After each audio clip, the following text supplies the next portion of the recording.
మా కింది వీధి వాళ్ళు భోగి మంట కూడా వేశారు కానీ వీడు ఇంకా కొబ్బరికాయ పట్టుకొని తిరుగుతున్నాడు. మాదేమో ఇంకా స్టార్ట్ కూడా కాలేదు. ఇంకెంత ఫాస్ట్ గా స్టార్ట్ చేసినా సరే పూజ చేసి హారతి ఇచ్చి కొబ్బరికాయ కొట్టే టైంకి 5:30 అయిపోయింది.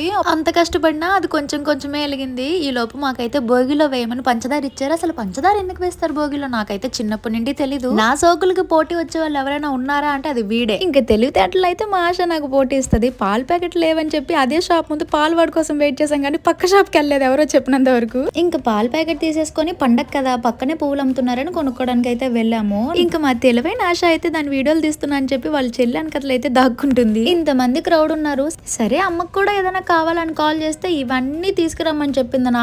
నాకేమో బేరం ఆడడం చేత కాదు. నా ఫ్రెండ్స్ ఉన్నారు కాబట్టి సరిపోయింది. ఇంక ఇంటికి రాగానే నలుగు పెట్టుకొని స్నానం చేయాలి కదా. భోగి రోజే కాదు సంవత్సరం అంతా పెట్టుకోమన్నా పెట్టుకుంటాను నేను. ఎందుకంటే నాకు నలుగంటే చాలా ఇష్టం. ఇంకా స్నానం చేసాకైతే మొదలైతుంది పండగ. సబ్స్క్రైబ్ చేసుకోండి కదా.